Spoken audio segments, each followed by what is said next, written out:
monde, je suis le colonel Boubacar Koïta.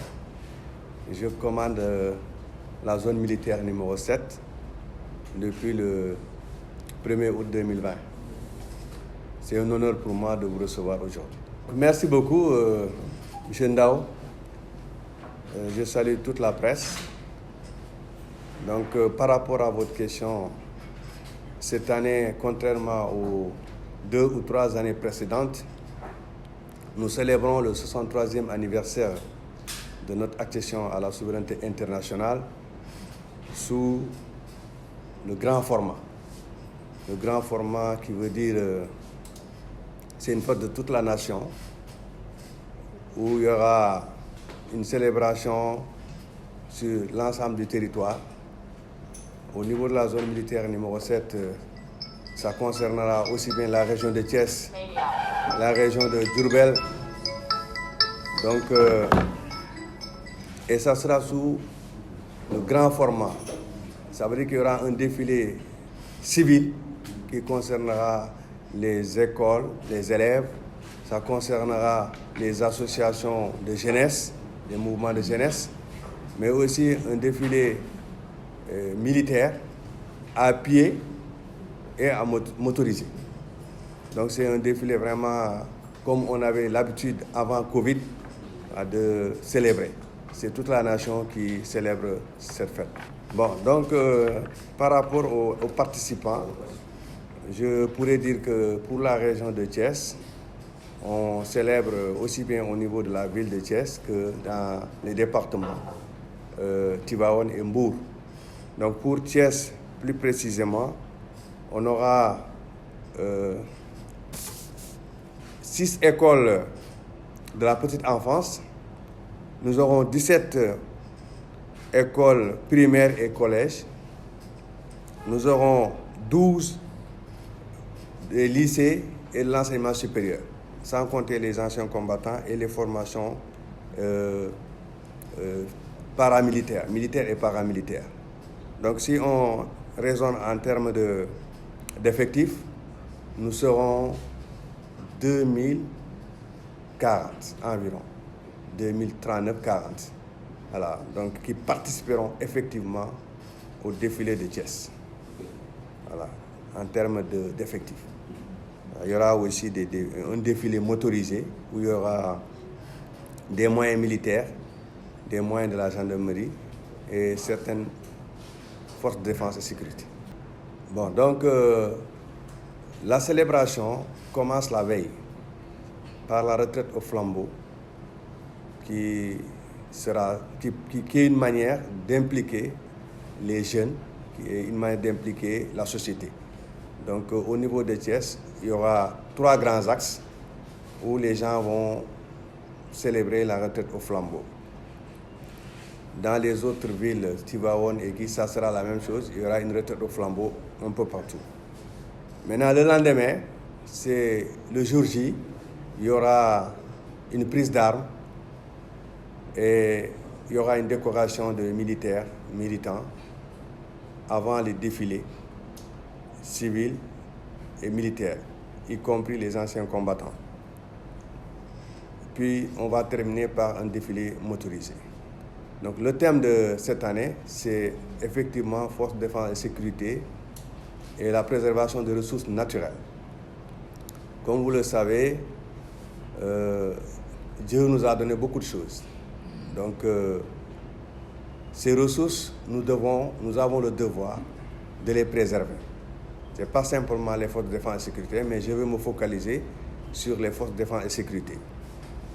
Donc l'ensemble des corps habillés participent à leur manière à cette préservation des ressources naturelles.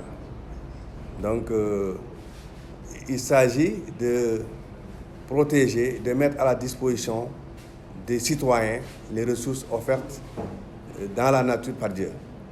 Il s'agit de l'eau, il s'agit des phosphates, il s'agit de l'or, il s'agit de tout ce que, aussi bien dans l'eau que sous terre, qui appartient effectivement à la nation. Donc nous contribuons de plusieurs manières, chaque armée. Si nous prenons l'armée de terre a le devoir de protéger aussi bien les citoyens, mais aussi l'ensemble des ressources qui sont sur le territoire national. C'est pourquoi nous sommes constitués en dispositif qui encercle tout le territoire. Et ça permet de préserver, par exemple, nos forêts. Comme vous avez vu, il y a une exploitation abusive des forêts en zone sud. Il y a une exploitation clandestine de l'or au niveau de la zone 4, c'est-à-dire vers Tamba et Kédougou. Donc, au niveau de la mer, la marine nationale joue un rôle important parce qu'elle surveille nos eaux territoriales, nos eaux, la zone économique exclusive,